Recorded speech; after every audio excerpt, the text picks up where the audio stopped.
Headlines with Oliver Farry. Hello there. Hello. Ukraine still a very, very big story for the newspapers this morning. Absolutely. We'll start with the French press. Le Figaro's front page headline is Crimea, the logic of war, noting that the West is weighing up possible diplomatic and economic retaliation against Moscow, while the Ukrainian government is worried about a possible partition of the country.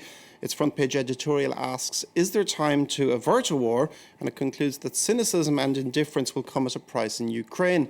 And moving on to Le Parisien, on its front page, it asks how far Vladimir Putin will go, adding that the international community is asking itself what exactly are the Russian president's real intentions in Ukraine.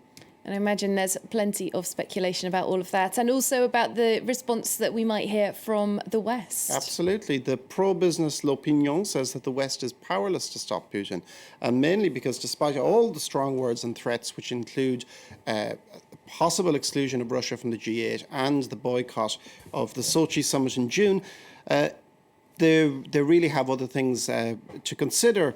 Jean-Dominique Merchet says that you don't tickle a bear who has nuclear weapons, referring to obviously to Russia. He also points out that Western initiatives in Syria, Afghanistan and Iran will also suffer from any diplomatic fallout. OK, and in the international press, I imagine still a lot of focus on Ukraine. Yes, not surprisingly. The Guardian's editorial talks of Putin's Crimean grab. It says, quote, no one, to paraphrase H.L. Mencken, ever lost money overestimating the ruthlessness of Vladimir Putin. And it called on the world to use every diplomatic means at its disposal to rein Mr. Putin in. The Independent has some analysis from Mary Jajewski, who's a former Moscow correspondent. She looks at things from the Russian point of view, and she notes that there would be pressure on Putin within Russia not to lose Ukraine, and that he really does not want to be the man in history to go down in history as that. Jajewski is critical both of NATO's reneging on a promise made to Mikhail Gorbachev back in the 1980s not to expand eastward towards Russia's borders, and also on the rhetoric of EU leaders who she says have gave Viktor Yanukovych either us or Moscow ultimatum, and that actually forced Putin's hand. Okay, some interesting analysis there from The Guardian. Another very big international story that we had over the weekend, the massacre at Kunming in China.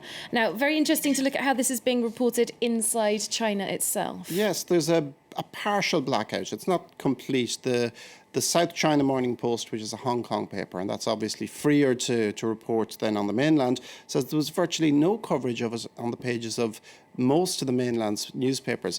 Now, it did say that the state-owned Xinhua news agency did cover it.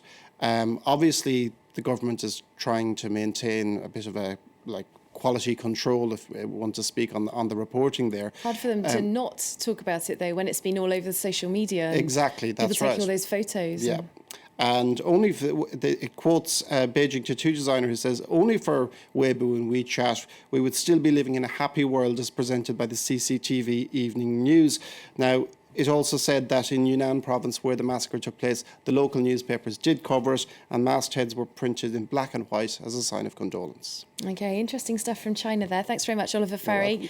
Back a little bit later on with a full roundup of the French and international newspaper headlines. For now, we're going to give you a reminder.